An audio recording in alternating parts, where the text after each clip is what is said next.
Europe has a host of low-cost carriers, and I'd have to say that so far my favorite is easyJet. I recently flew them from Milan to Prague for about 50 euros. Let's see how it went.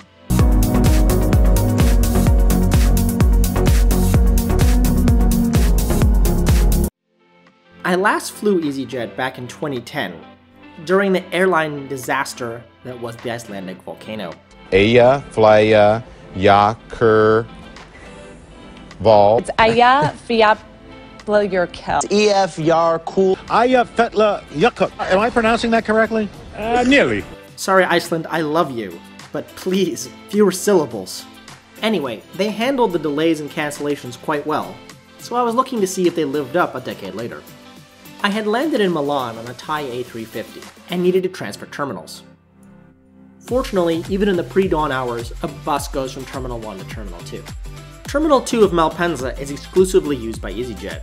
In order to avoid fees, I had printed out my boarding pass ahead of time and only needed to drop off my bag. There was no line at baggage drop, and an incredibly friendly Italian woman explained how boarding would work and profoundly thanked me for choosing easyJet. Terminal 2 of Malpensa, honestly, is a bit of a dump. Though the Italian concessions and restaurants were nice, and I had a morning coffee. The gate was supposed to be posted at 9 AM, which was an hour and a half before departure. However, 9 AM came and went, and there was no gate to be found. Finally, at about 9:30, a gate was posted, and I made my way over. Boarding time came and went, and there were no announcements. Folks started lining up, and the first announcement was at 10:05. Boarding commenced at 10:10, which was 10 minutes after the gate supposedly closed. However, it was rather comical, as boarding commenced before the plane even arrived. The plane pulled in about 3 minutes later. There was no boarding by rows, just those who had purchased priority, families, and then the mob. Those who had boarded were just in another queue by the jet bridge. As we continued to pile up without being allowed on the plane, the gate agents announced that all the overhead bin space was full. Again, how they knew this before we even boarded the plane, I don't know. Finally, the floodgates were opened, and we walked out to the plane. There was dual boarding of the aircraft, but I didn't know which set of stairs to use. There was, however, plenty of available space in the overhead bins. The easyJet seats honestly look a lot worse than they feel. There's a coat hook, seat back pocket, and a full magazine.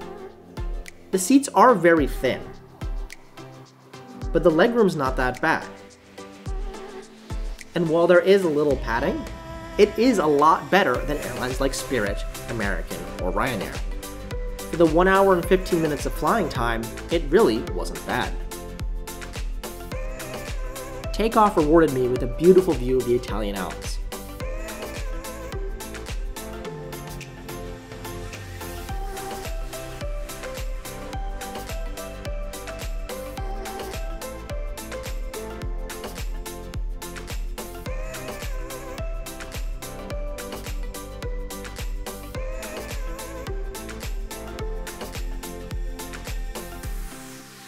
Of course, there's no such thing as a free lunch, but the London Gatwick crew was incredibly friendly. They even upgraded a group of folks to the exit row with extra legroom for no additional charge. The flight was uneventful, and shortly we descended into snow-covered Prague.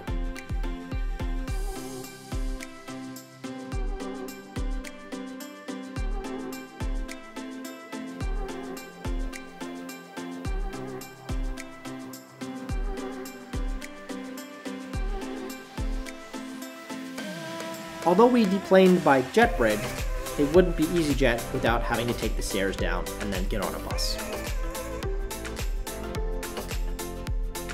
So that's easyJet.